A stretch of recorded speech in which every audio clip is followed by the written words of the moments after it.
Hi, my name is Greg Smith. I'm the Senior Technical Trainer here at SMA America, and in today's Tech Tip video, I'm going to show you the proper methods for installing the Sunny Tripower inverter.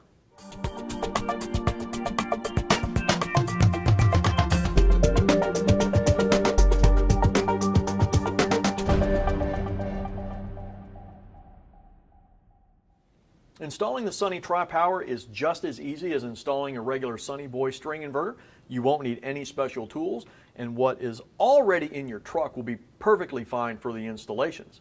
I have a 24,000 watt model hanging on the wall here. I'm going to show you a couple of different ways on how to mount the Tripower, but first I'm going to take the cover off and show you the wiring area. The Sunny Tripower weighs about 150 pounds, so you want to make sure that you use the right mounting hardware for whatever surface it's going to be attached to. It is a two-person lift.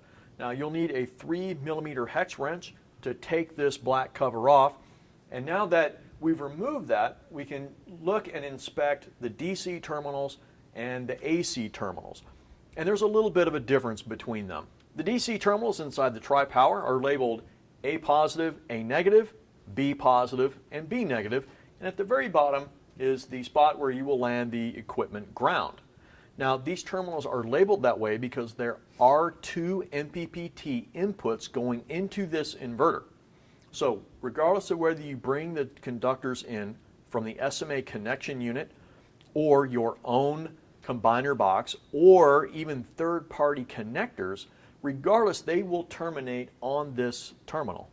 The AC side of the Tripower looks a little bit different because we don't use traditional screw terminals.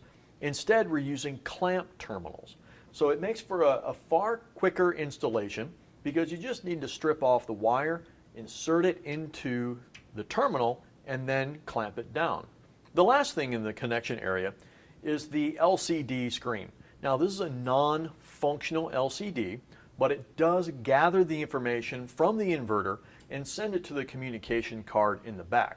Now the reason that we did this is because this inverter is designed for commercial rooftops, and since this will be up on top of a hot roof for 20+ years, the LCD will be one less thing you have to worry about breaking or having to service in the future.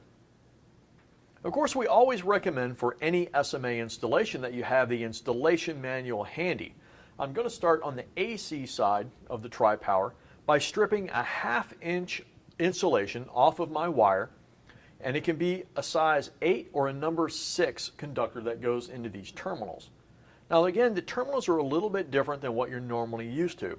So what we want to do is fully open each terminal, insert the conductor in, and then firmly push each lever down to make contact with the conductor.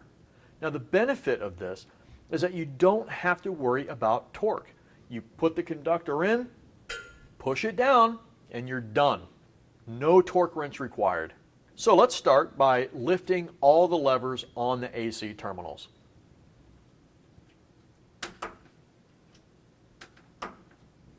Now that the terminals are fully open, I can insert my conductor. I've got a piece of conduit just here for demonstration purposes, but you'd feed your conductor through here, and the terminals are clearly labeled on the back plane of the inverter. L1, L2, L3, neutral, and equipment ground. So I'm going to put this first wire in the L1 terminal just like this. I'm going to push it up in there until it won't go any further.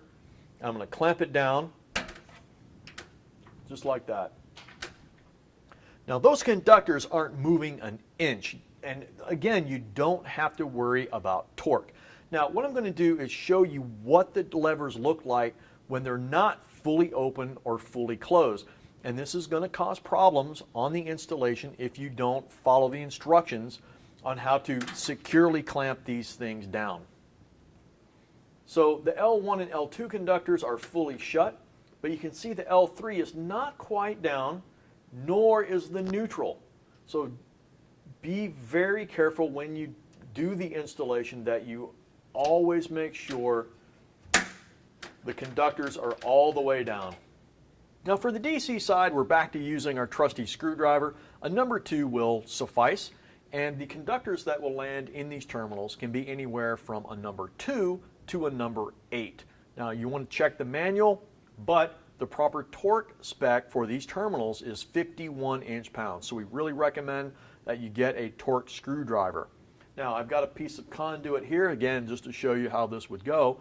And I'm going to connect these two conductors into the A positive and A negative terminals, meaning this string or set of strings will be going into the A channel maximum power point tracker inside the Tripower.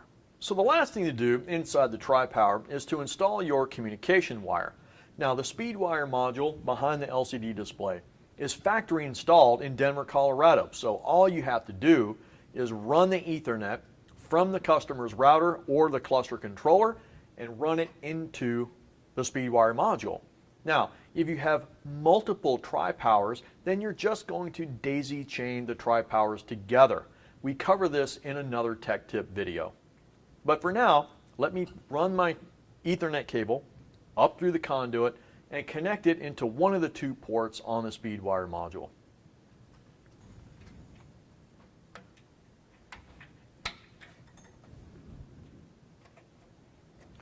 Once the LCD is securely fastened, the only thing left is to put the black cover back on and then commission the system. Now, one of the versatile things about the Tripower is the many different ways that you can install it. So in the previous segment, we talked about installing the Tripower on a wall or some similar structure. Now, here I have an alternate method using commercially available pre-made racking, which you can install the Tripower, the connection unit, even the AC disconnect onto this structure. Matter of fact, you could do this on the ground level, and then using the eyes, you can crane up the entire unit to the roof and then place it next to the array. I have an SMA DC connection unit mounted underneath this Tripower, and it is a combiner box with a DC disconnect. Now we'll take the 4 screws off using a 4mm hex wrench.